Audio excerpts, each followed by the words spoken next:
नमस्कार शेतकरी बांधवांनो, बाजारभाव माहिती या आपल्या यूट्यूब चॅनलवरती तुमच्या सर्वांचं स्वागत आहे.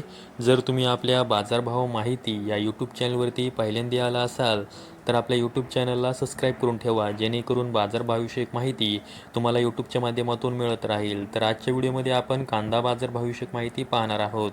चला तर जास्त वेळ न घेता व्हिडिओ सुरू करूया. तर तुम्ही स्क्रीनवरती पाहू शकता 12 जानेवारी 2026 रोजी येवला बाजार समितीमध्ये जो लाल कांदा आहे त्याची एकूण आवक ही 12,000 क्विंटल झालेली आहे.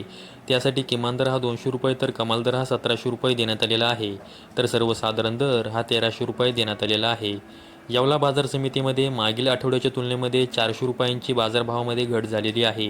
बांगलादेशामध्ये जो हिंसाचार चालू आहे, त्याचबरोबर पाकिस्तान आणि चीन या देशातील कांदे जे स्वस्त दरामध्ये उपलब्ध होत आहेत, यामुळे भारतीय कांद्यांची निर्यात ही घटलेली आहे. त्यामुळे सर्वच बाजार समित्यांमध्ये कांद्यांचे भाव हे कमी झालेले पाहायला मिळत आहेत. तर त्यानंतर पुढील बाजार समिती आहे लासलगाव बाजार समिती. यामध्ये जो लाल कांदा आहे त्याची एकूण आवक ही 25,632 क्विंटल झालेली आहे. त्यासाठी किमान दर हा 600 रुपये तर कमाल दर हा 2,041 रुपये देण्यात आलेला आहे. तर सर्वसाधारण दर हा 1,550 रुपये देण्यात आलेला आहे. त्यानंतर पुढील बाजार समिती आहे लासलगाव निफाड बाजार समिती. यामध्ये जो लाल कांदा आहे त्याची एकूण आवक ही 3,165 क्विंटल झालेली आहे. त्यासाठी किमान दर हा 611 रुपये तर कमाल दर हा 1,600 रुपये देण्यात आलेला आहे. तर सर्वसाधारण दर हा 1,450 रुपये देण्यात आलेला आहे. त्यानंतर पुढील बाजार समिती आहे लासलगाव विंचूर बाजार समिती. यामध्ये जो लाल कांदा आहे त्याची एकूण आवक ही 13,795 क्विंटल झालेली आहे. त्यासाठी किमान दर हा 500 रुपये तर कमाल दर हा 2,011 रुपये देण्यात आलेला आहे.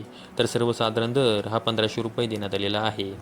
त्यानंतर पुढील बाजार समिती आहे मालेगाव मुंगसे बाजार समिती. यामध्ये जो लाल कांदा आहे त्याची एकूण आवक ही 15,500 क्विंटल झालेली आहे. त्यासाठी किमान दर हा 300 रुपये तर कमाल दर हा 1,670 रुपये देण्यात आलेला आहे.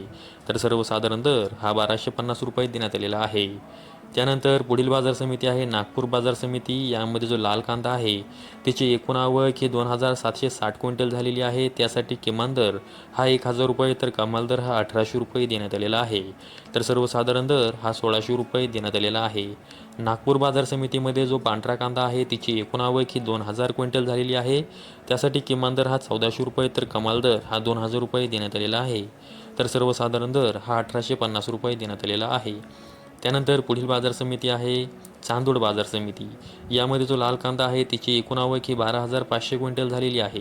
त्यासाठी किमान दर हा 450 रुपये तर कमाल दर हा 1,751 रुपये देण्यात आलेला आहे. तर सर्वसाधारण दर हा 1,350 रुपये देण्यात आलेला आहे. त्यानंतर पुढील बाजार समिती आहे पुणे बाजार समिती. त्यामध्ये जो लोकलचा कांदा आहे त्याची एकूण आवक ही 14,886 क्विंटल झालेली आहे. त्यासाठी किमान दर हा 500 रुपये तर कमाल दर हा 1,800 रुपये देण्यात आलेला आहे. तर सर्वसाधारण दर हा 1,150 रुपये देण्यात आलेला आहे.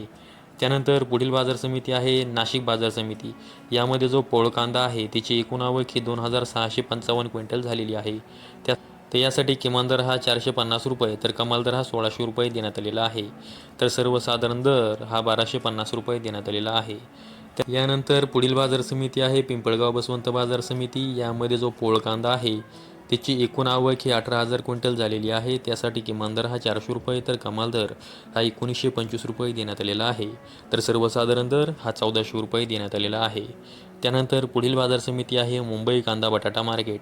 यामध्ये जी कांद्यांची एकूण आवक झालेली आहे ती आहे 15,730 क्विंटल. त्यासाठी किमान दर हा 900 रुपये तर कमाल दर हा 2,200 रुपये देण्यात आलेला आहे. तर सर्वसाधारण दर हा 1,550 रुपये देण्यात आलेला आहे. तर शेतकरी बांधवांनो, आजच्या व्हिडिओमध्ये मी तुम्हाला 12 जानेवारी 2026 रोजी कोणत्या बाजार समितीमध्ये कांद्यासाठी काय बाजारभाव होता याविषयी माहिती दिलेली आहे. अशाच कांदा बाजारभावाविषयक माहितीसाठी आपल्या यूट्यूब चॅनलला सबस्क्राईब करून ठेवा. व्हिडिओ आवडले असेल तर व्हिडिओला लाईक करा. संपूर्ण व्हिडिओ पाहिल्याबद्दल सर्व शेतकरी बांधवांचे धन्यवाद.